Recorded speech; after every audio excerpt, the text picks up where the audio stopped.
Hoje de manhã nós sugerimos que quem quisesse dar algum testemunho sobre a experiência com jejum o fizesse, mas logo depois eu me dei conta de que seria meio complicado, porque nós pregamos que o jejum é em secreto. Aliás, vamos falar melhor sobre isso agora à noite. Mas então eu falei, bom, com base na palavra mesmo do Senhor, eu creio que ninguém vai querer falar nada, porque senão vai... Eu não sei se foi por isso ou porque, sim. Bom, eu me animei a pedir porque no nosso encontro de células dos supervisores compartilhou-se que no encontro de liderança ouviu-se muitas experiências gratificantes e significativas da experiência do jejum. Entre outras, a experiência do próprio relacionamento pessoal que a pessoa passou a ter com Deus e de como Deus realmente passou a experiência que ela teve com Deus mesmo nesse tempo em que ela se dedicou a isso. E não foi apenas um testemunho, foram vários, e eu não creio que ninguém o tivesse feito com o propósito de aparecer. Não obstante, ninguém me procurou para falar sobre isso, e eu achei que talvez fosse melhor mesmo deixar como está. Não sei como poderíamos fazer isso sem errar na palavra, os irmãos vão entender isso melhor agora. Nós encerramos nessa noite esse tema, por que jejuar? Nós já vimos, a pergunta foi por quê, para quê, quando eu devo jejuar e o que a Bíblia fala sobre isso. Nós vimos primeiro, jejuamos e oramos para expressar nosso desejo de ver os enfermos curados. Segundo, jejuamos e oramos para expressar tristeza. Terceiro, jejuamos e oramos para expressar nossa dependência do Senhor diante dos perigos. Em quarto, jejuamos e oramos para expressar arrependimento e quebrantamento.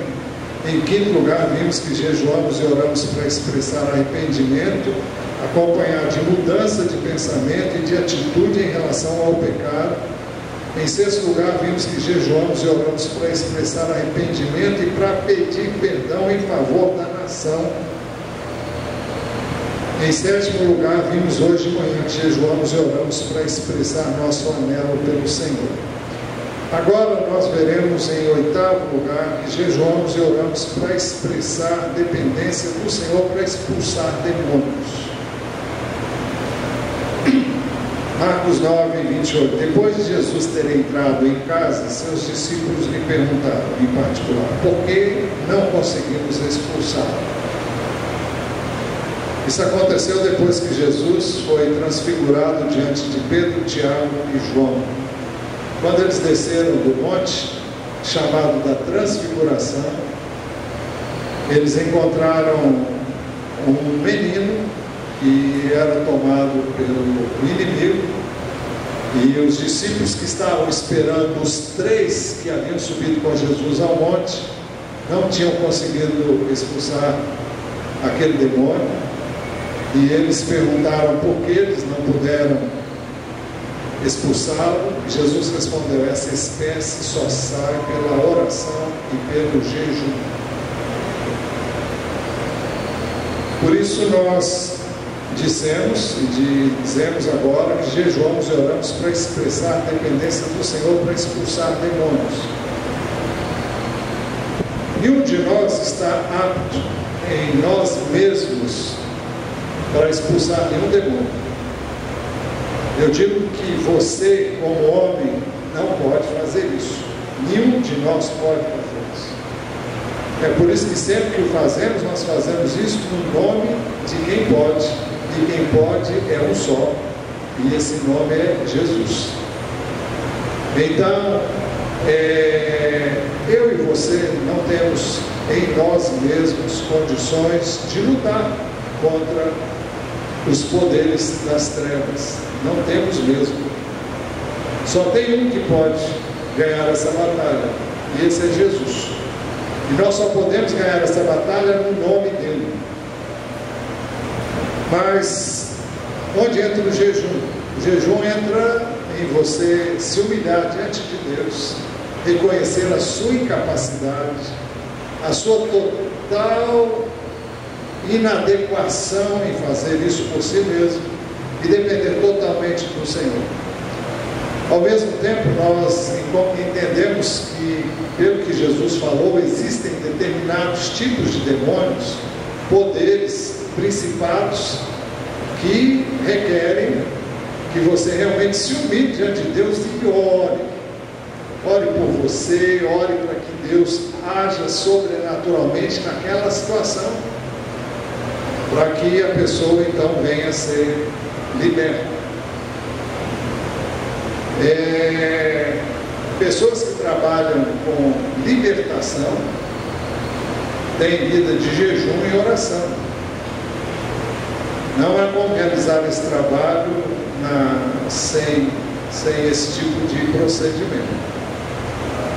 E nós que servimos ao Senhor devemos então ter consciência de que precisamos dele e devemos nos humilhar diante de Deus, não é diante do demônio não, por favor.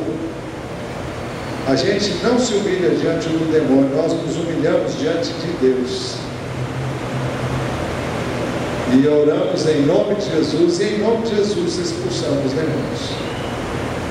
Então o jejum nos torna cônscios e nos leva a expressar através dessa consciência, desse entendimento, que não é por nós, mas é pelo Espírito de Deus, não por força nem por violência, mas pelo meu Espírito, diz o Senhor dos Exércitos. Então é importante nós termos isso em mente. Jejum é um meio de você expressar sua dependência de Deus, também na expulsão de demônios. Em nono lugar, nós jejuamos e oramos para o Senhor e não para os homens verem ou saberem que nós jejuamos.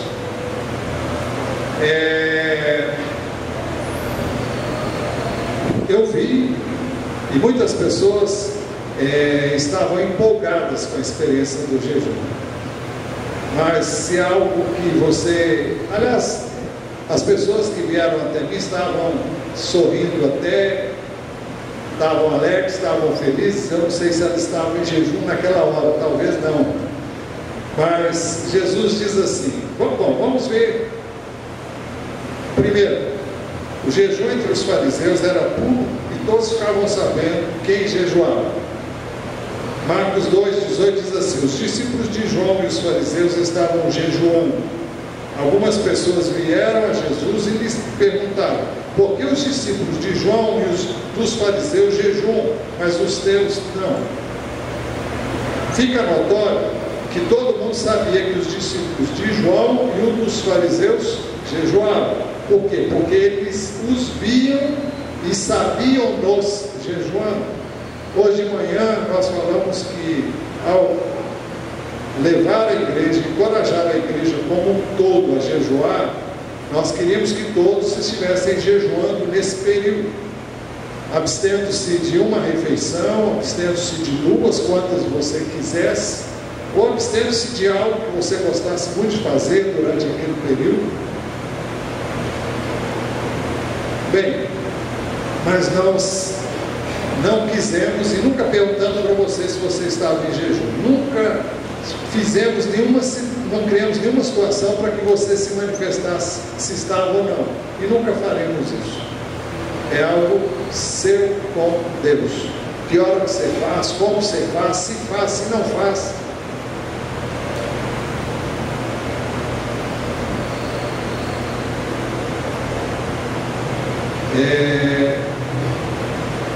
Às vezes, não vou nem falar isso, olha, eu vou em frente, depois eu vou, é melhor eu não falar, é de mim, então não devo falar mesmo.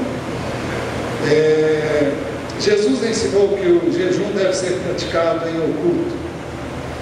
Mateus 6,16 diz assim: quando jejuarem, não mostrem uma aparência triste, como os hipócritas, pois eles mudam a aparência do rosto, a fim de que os outros vejam que eles estão jejuando.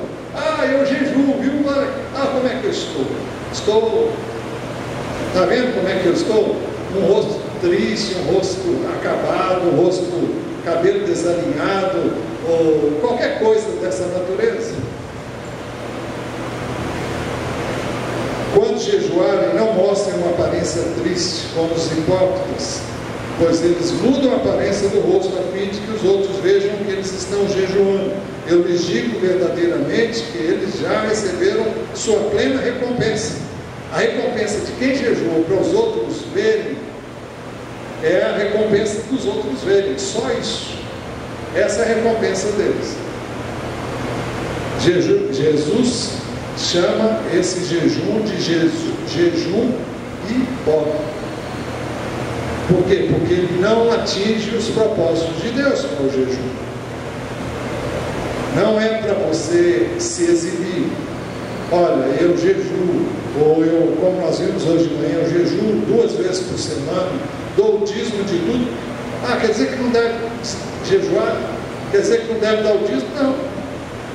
Você deve fazer todas essas coisas, mas não precisa que ninguém saiba o que você faz. Se você der o dízimo, tudo bem. Se você der mais do que o dízimo, ninguém precisa saber, ninguém precisa tomar conhecimento disso. Eu espero que você não esteja dando menos para você não pecar contra o Senhor. Mas a questão básica é o seguinte: é uma coisa de fora, o íntimo, ninguém precisa saber, ninguém precisa tomar conhecimento de certas coisas, é uma coisa entre você e Deus, e pronto.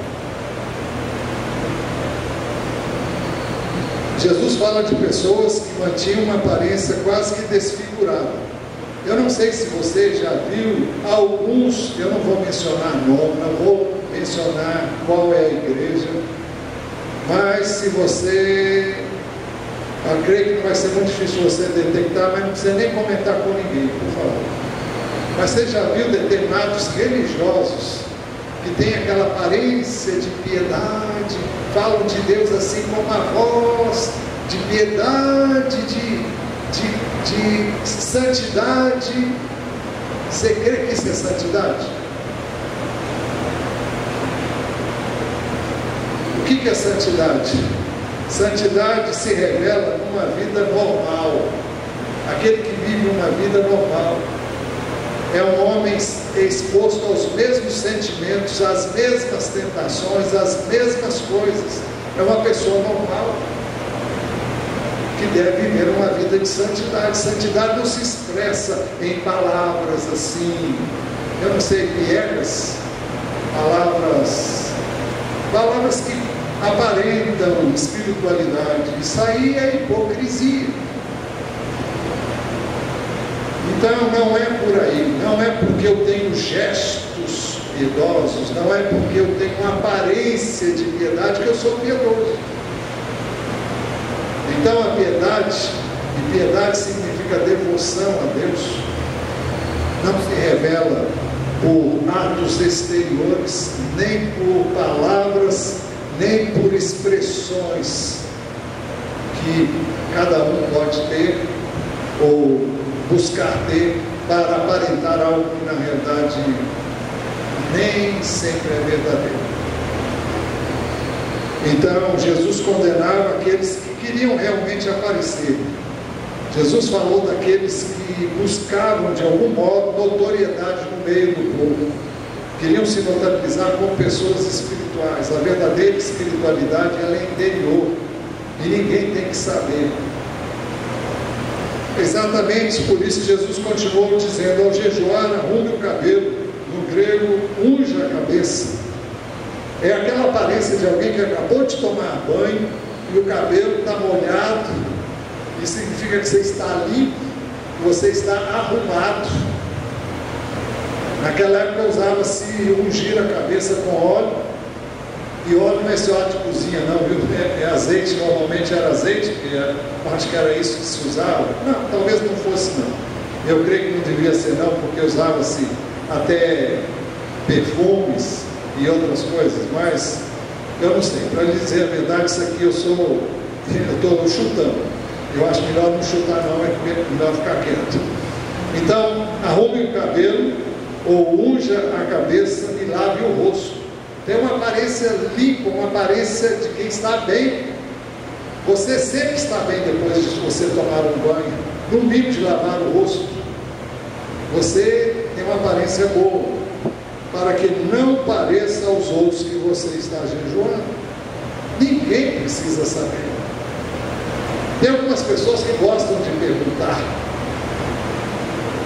Quando perguntam, eu também não respondo a pergunta que a pessoa faz. Eu sempre dou um jeito de sair pela tangente, porque a pergunta é inadequada, é inapropriada, ela não procede. Não pergunte nunca ao seu irmão: você está jejuando? Por que você vai perguntar um negócio dele? Se ele estiver jejuando, Jesus disse que é para ele não dizer. Então não pergunte: você está em jejum? Você está jejuando? Não faça essa pergunta, para que não pareça aos outros que você está jejuando, mas apenas a seu Pai que vem em secreto, e seu Pai que vem em secreto o recompensará. É Deus que vê o coração, é Deus que sabe o porquê que você está jejuando, com que propósito, onde você quer chegar, o que você tem no coração ao abster-se de um alimento, quer por necessidade de alimentar-se, quer porque você gosta daquilo. O que leva você a fazer isso? É um anelo por estar com Deus? É um desejo de ver Deus fazendo coisas que você não está vendo, você quer ver na vida de pessoas, na vida da sua família, na vida de N outras situações? E seu Pai que vem em secreto o recompensará. É por isso também que Jesus ensinou que a oração pessoal deve ser feita em oculto. E quando vocês orarem, não sejam como os hipócritas. Eles gostam de ficar orando em pé nas sinagogas e nas esquinas, a fim de serem vistos pelos outros. Eu lhes asseguro que eles já receberam sua plena recompensa. Mas quando você orar, vá para o seu quarto, feche a porta e ore a seu Pai que está em secreto. Então seu Pai que vem em secreto o recompensará. Alguém vai dizer assim: bom, então a gente não deve orar na igreja. Deve ou não deve?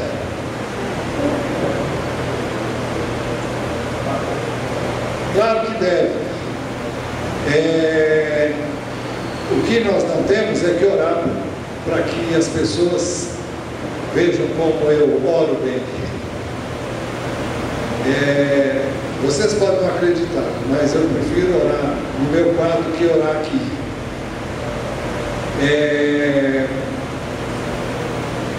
Isso não significa que eu não seja autêntico quando eu oro aqui, mas eu e você estamos muito mais à vontade quando somos só eu e Deus, você e Deus. Agora, nós temos que orar, em pouco temos. Eu tenho que orar por vocês, aqui tem que orar, eu tenho que orar pedindo a presença de Deus, dizendo o quanto Ele é importante. Tem. Você deve orar? Deve.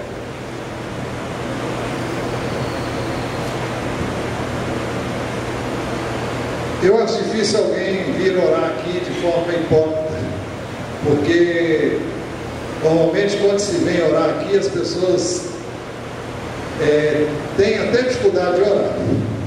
Não devia ser assim, mas eu sou o primeiro a dizer que eu, quando estava aí onde você está, eu ficava encolhidinho lá para ninguém me ver, me chamar para orar, porque na igreja onde eu estava não tinha escapatória não. O pastor olhava assim: ó, você, vem cá, e a pessoa tinha que orar. e era uma igreja enorme, e olha, para mim era muito difícil fazer aquilo. Eu fugia para não orar, e eu creio que aqui tem um monte de gente que faz isso.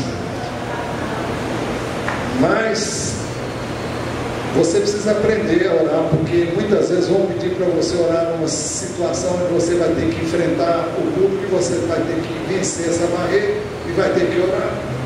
E nós devemos orar uns pelos outros, e muitas vezes vai ser inútil. O que eu não posso é ficar escolhendo palavras para agradar a Deus, rebuscando palavras para impressionar, porque aí eu não estou orando a Deus, eu estou orando para vocês, se for o caso. E essa oração, ela costuma não chegar nem um pouco acima da minha cabeça, se ela for feita assim, porque eu já recebi a minha recompensa. Eu já fui enaltecido porque fulano sabe orar. E daí? Essa oração não chega nos céus, aliás, não chega no coração de Deus, que está aqui dentro de cada um de nós. E quando vocês orarem, não sejam como os hipócritas. Eles gostam de ficar orando em pé nas sinagogas, ficavam em posições estratégicas para que todos vissem que eles estavam orando. E nas esquinas, imagine um cara parado no meio da rua, eu lhes asseguro, eles já receberam a sua plena recompensa. O que eles querem aparecer? Apareceram. Palminhas para eles. Que espiritualidade, entre aspas, né? Mas é isso só e pronto. É isso que eles queriam aparecer, apareceram. Deus ouviu? A Bíblia diz que não. Porque a motivação não era a verdadeira motivação. Eu lhes asseguro, eles já receberam a sua plena recompensa. Mas quando você orar, vá para o seu quarto, feche a porta. Por quê? Para ninguém saber o que você está fazendo lá dentro. É claro que muitos vão saber. É impossível na sua casa você não saber, sua família não saber o que você está fazendo no seu quarto. Mas sua família não vai ver você orando. E alguém vai dizer: e o culto doméstico? Bom, aí é outra coisa. Desde que eu me casei a primeira vez, eu estava com os meus filhos diariamente, lendo a palavra, orando com eles, e nós líamos lemos vários livros próprio para crianças, com histórias, com aplicação prática na vida delas, e fizemos isso durante anos seguidos. É claro que é um culto diferente, é uma forma diferente, e nós orávamos de uma maneira bem simples e desataviada, orávamos todos os dias. Agora, isso não substitui o meu tempo a sós com Deus. Nós oramos nas refeições, mas isso não substitui o meu tempo a sós com Deus. A minha intimidade com Deus é debaixo de chaves. Entra no quarto, fecha a porta. Só eu e Deus, só você e Deus. Vá para o seu quarto, feche a porta e ore a seu Deus que está em secreto. Então seu Pai, que vem em secreto, o recompensará. Para ninguém ficar desestimulado de orar com o irmão em duplas, Jesus disse que onde estiverem 2 ou 3 reunidos no nome dele, ele estaria no meio. E diz que se 2 ou 3 concordassem acerca de qualquer coisa que se pedisse a Deus, o que ele faria? Ele ia fazer o quê? Ele vai atender. Se eu oro concordemente com você, é por isso que eu gosto de oração em dupla. Se você concorda com a oração do seu irmão, você está ali, é unânime com ele na oração, essa é uma oração que tem resposta certa, se você estiver orando de acordo com a palavra. Isso para você não ficar desestimulado de orar na igreja, ainda que eu tenha procurado mostrar a você o aspecto negativo disso. Mas tirando o aspecto negativo, nós devemos continuar a orar. E por falar nisso, só 2 pessoas vieram na reunião de sábado. Eu sei que tinha muita gente envolvida com outras coisas no sábado. Foi um sábado atípico para alguns, mas olha, nós precisamos realmente tomar consciência da importância de orar. Em 10º lugar, jejuamos e oramos para expressar dependência do Senhor para realizar nosso ministério. Hoje pela manhã nós vimos que jejuamos e oramos para expressar nosso anelo pelo Senhor, para servir o Senhor, ao Senhor, para representá-lo, para falar dele para outros.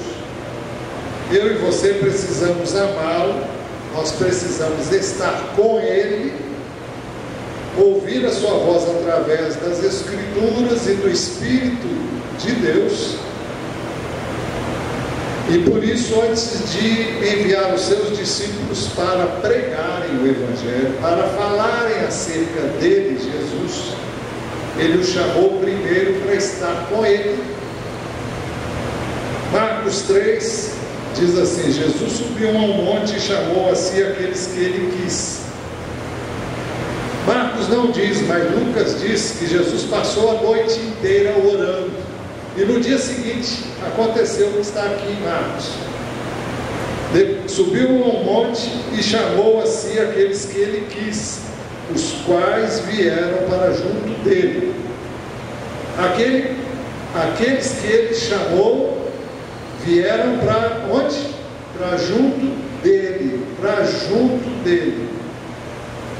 Ele escolheu 12, designando os apóstolos. Apóstolo significa alguém enviado em nome de outrem, para que estivessem com eles. Então, o que os apóstolos, aqueles que teriam uma missão, seriam enviados como missionários, com a missão de pregar o Evangelho, com a missão de divulgar o nome de Jesus, de apresentá-lo como Cristo que morreu e ressuscitou. O que é que Jesus fez com esses 12? Escolheu 12, designando os apóstolos para que estivessem com ele. Eu e você precisamos estar com o Senhor. Hoje de manhã nós vimos que para estar com o Senhor, você precisa orar. Mas se você está em jejum, você está muito mais sensível à presença dele. Jesus disse que quando ele fosse tirado da terra, os seus discípulos jejuariam. Jejuariam para quê? Para estar com ele. Durante o tempo que Jesus esteve aqui, eles estiveram com ele, mas ele estaria na glória. Mas estaria com eles, como? No coração deles. Mas como é que eles tomariam consciência disso de forma mais tangível, mais visível, não é bem a palavra, mais perceptível, através do jejum? Então, escolheu 12, designando os apóstolos para que estivessem com ele e os enviasse a pregar, e tivessem autoridade para expulsar demônios. Então veja, primeiro, eu e você precisamos, para realizar o ministério que o Senhor deu a todos nós, seja ele qual for, eu e você precisamos primeiro estar com ele, para que então possamos ser enviados, como ele nos tem enviado, a pregar, a evangelizar, a testemunhar, e tivéssemos autoridade para expulsar demônios. Primeiro eu tenho que estar com ele. Não esqueça nunca disso. Entenda isso. Ninguém pode abrir a sua boca para falar de Jesus se não estiver antes com ele. Ele tem que ser alguém muito vivo dentro de você, alguém que arda, que realmente incendeia o seu coração. Você tem que estar cheio dele. E como é que você está cheio dele se você o busca? Há um cântico que, como Muitas vezes a gente diz, parece que esse cântico não pegou na igreja. Eu já falei dele aqui, eu gosto demais dele. Eu te busco, quem sabe? Eu te busco com todo o meu. Como é que é? Quem sabe me ajuda aí. Quem é que vai vir aqui me ajudar? Eu quero que alguém venha aqui cantar comigo. Quem é que vai vir? Quem é que vai vir? É você, Rodrigo? Ah, é? Então, cara. Eu te busco de todo o meu coração. Eu te busco de todo o meu ser. Tá bom. Vem cá, Miguel. Corajoso, né? Vem.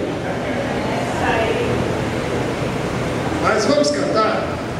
Se der para cantar lá, se der para colocar lá, não sei se vai dar, se vai achar, vai dar, não tá. Quer dois?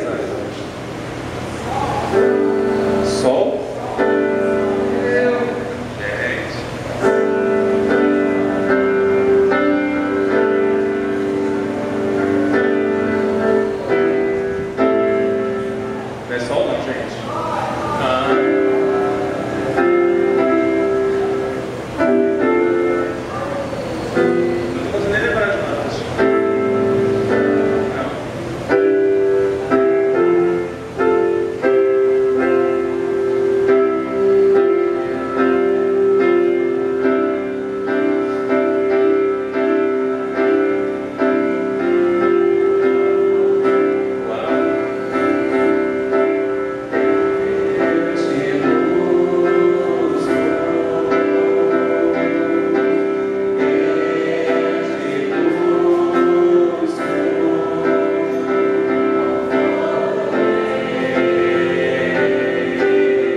tem que estar ardendo dentro de mim. Antes eu tenho que ter buscado, tenho que ter estado com Ele. Eu tenho que ter prazer nele. Se eu tenho nele prazer, eu não terei nenhuma dificuldade de falar dele com prazer. As pessoas vão perceber que ele não é algo que eu falo porque eu me preparei, porque eu estudei, porque eu aprendi a usar o folheto das 4 leis espirituais. Não. Elas vão perceber que eu estou falando de algo que é verdadeiro na minha vida. Algo que quando eu falo, as pessoas sentem o coração delas queimar. Então elas vão ser impactadas. Elas vão saber que o que eu estou transmitindo é verdadeiro, não é conversa fiada, não é uma coisa que eu aprendi, que eu ouvi de terceiros, é uma experiência minha com ele. Isso vai impactar a vida das pessoas, isso vai realmente mexer com as pessoas. Jesus começou o seu ministério assim, com jejum de 40 dias. Então Jesus foi levado pelo Espírito ao deserto para ser tentado pelo diabo. Depois de jejuar 40 dias e 40 noites, teve fome. É interessante que o texto não diz que ele orou, mas por que Jesus ficaria 40 dias em jejum? Eu não tenho nenhuma dúvida, para estar com o Pai, para ouvir do Pai, para vivenciar essa relação com o Pai no corpo humano. Ele veio com as mesmas limitações que eu e você temos, exceção feita ao pecado, mas ele precisava estar com o Pai, ouvir do Pai, receber do Pai, para poder então ministrar. Ele não começou o ministério dele sem antes fazer assim. O texto diz que ele estava cheio do Espírito Santo quando ele foi jejuar. Lucas 4:1 diz assim: Jesus cheio do Espírito Santo, é outro aí. Jesus cheio do Espírito Santo voltou do Jordão e foi levado pelo Espírito ao deserto, onde durante 40 dias foi tentado pelo diabo. Não comeu nada durante esses dias e ao fim deles teve fome. O verso 14 diz como é que ele voltou desses 40 dias. Jesus voltou para a Galileia no poder do Espírito, e por toda aquela região se espalhou a sua fama. A Bíblia diz que Jesus ensinava como quem tem autoridade, não como os escribas e fariseus.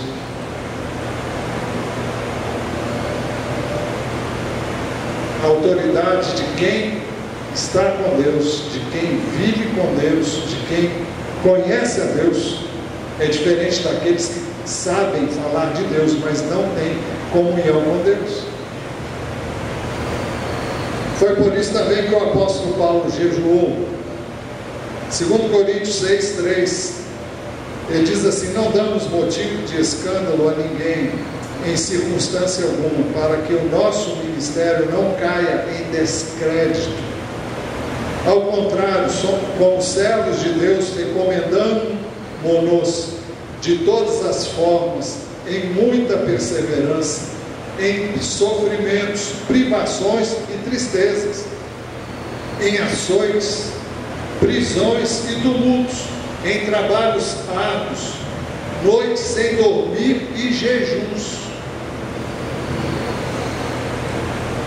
Outro texto que fala sobre isso é 2 Coríntios 11:27. Ele diz assim: trabalhei arduamente, muitas vezes fiquei sem dormir, passei fome e sede, e muitas vezes fiquei em jejum, suportei frio e nudez.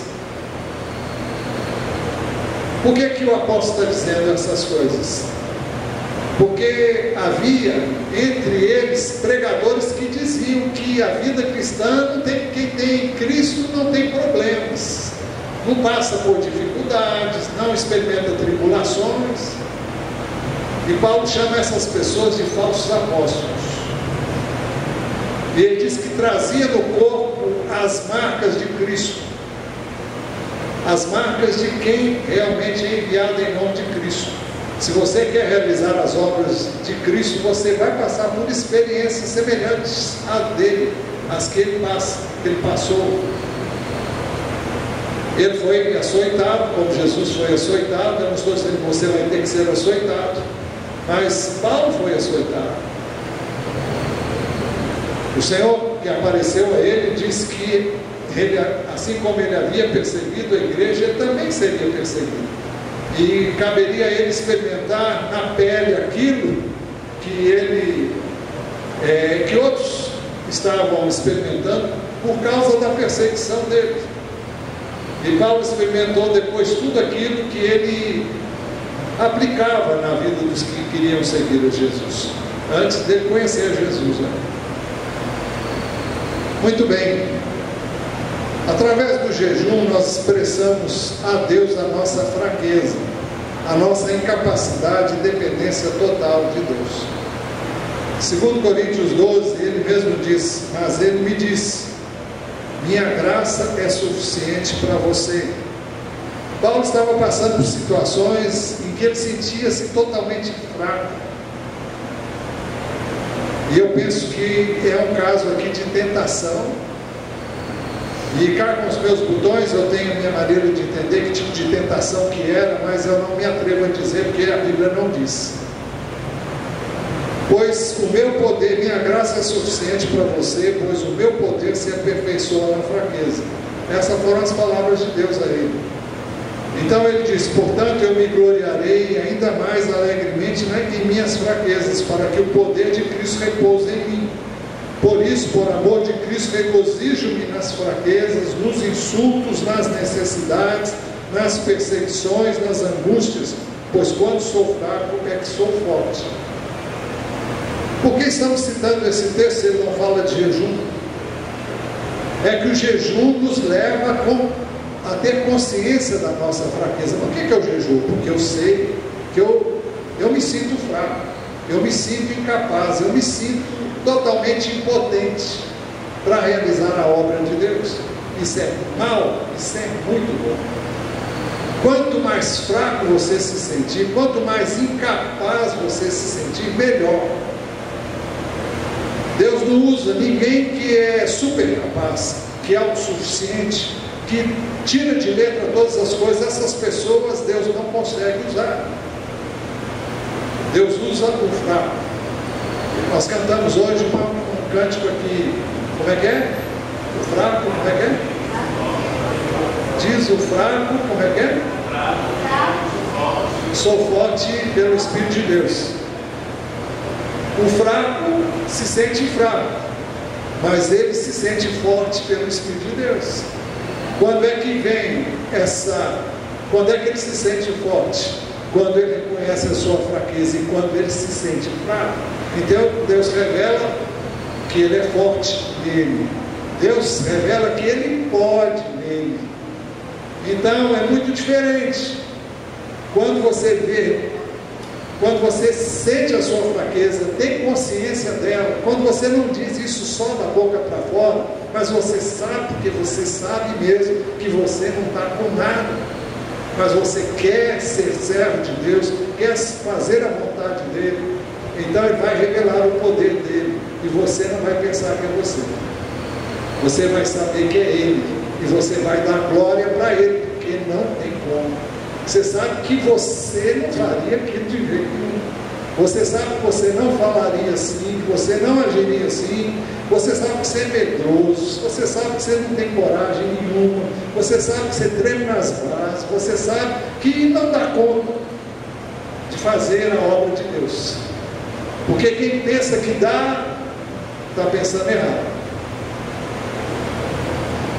Mas se você tem consciência de que você não dá conta, que você não pode fazer por si mesmo a obra de Deus, e diz isso para Deus, e expressa isso, se humilhando diante dele através do jejum, não é que o jejum vai mudar as coisas, é que o jejum é uma maneira de você se humilhar diante de Deus.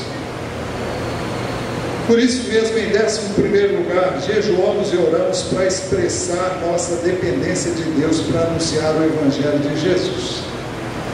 Atos 13, 1-3.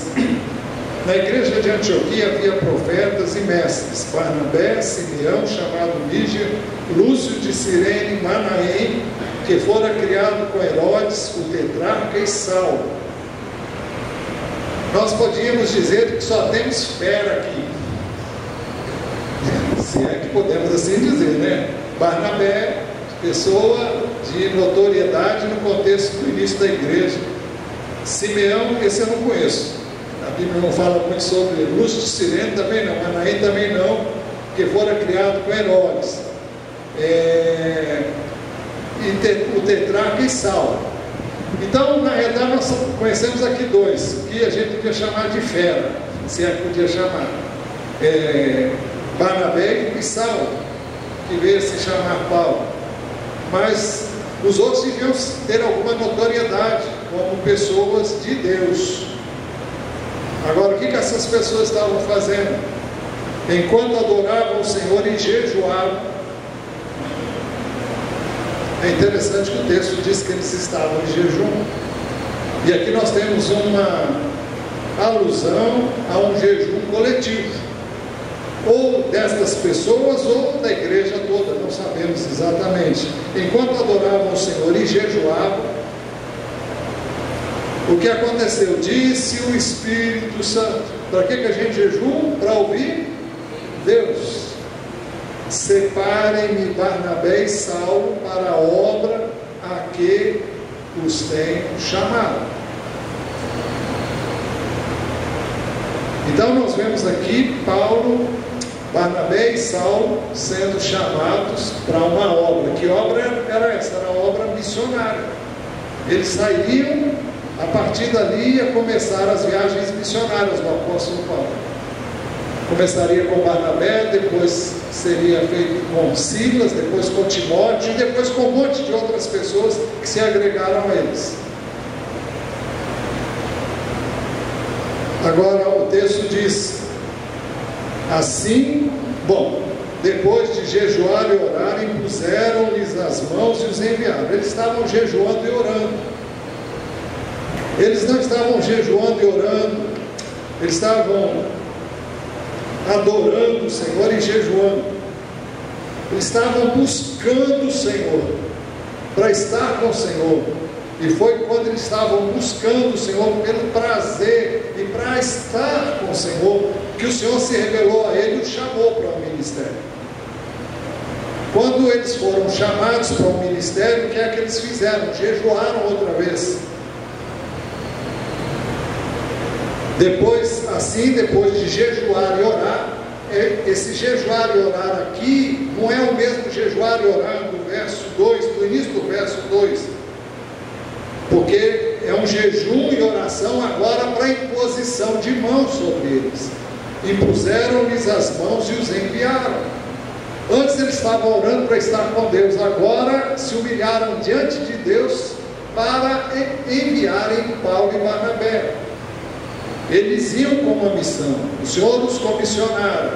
Eles podiam dizer: então vamos, o Senhor chamou, eu vou. E aí? Não, vamos nos humilhar e vamos orar.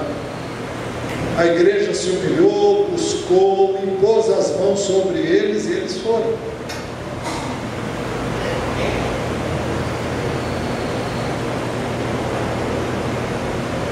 Conclusão: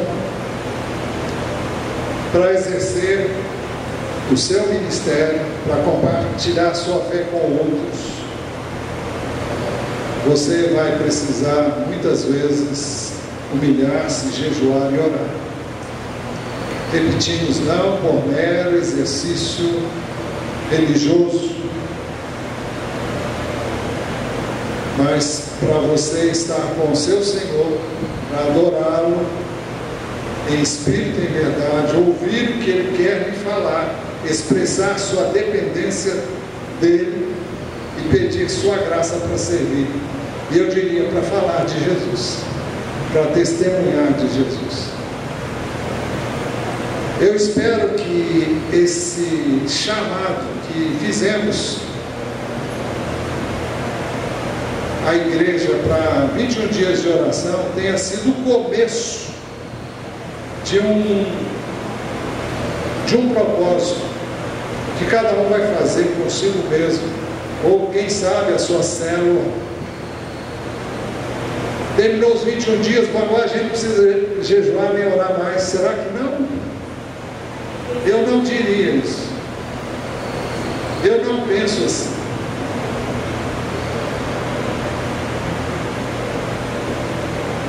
Eu não me dou por satisfeito. Pessoalmente, não me dou por satisfeito. Isso não encerra a necessidade de jejum e oração. Mas agora vocês já experimentaram, já vivenciaram isso? Quem sabe você pode até experimentar um jejum mais longo, se você se abstém de uma refeição, quem sabe um dia inteiro, para estar com o Senhor.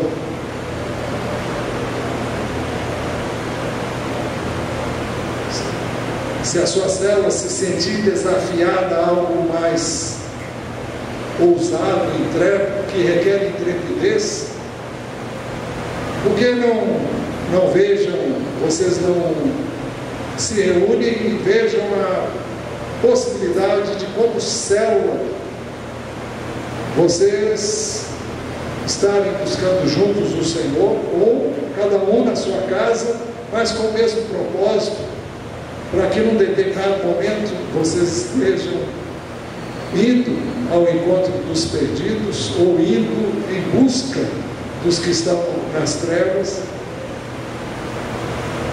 Eu espero que seja o início de algo novo na sua vida, no seu relacionamento com Deus, no seu ministério, no seu propósito de ganhar pessoas para Jesus.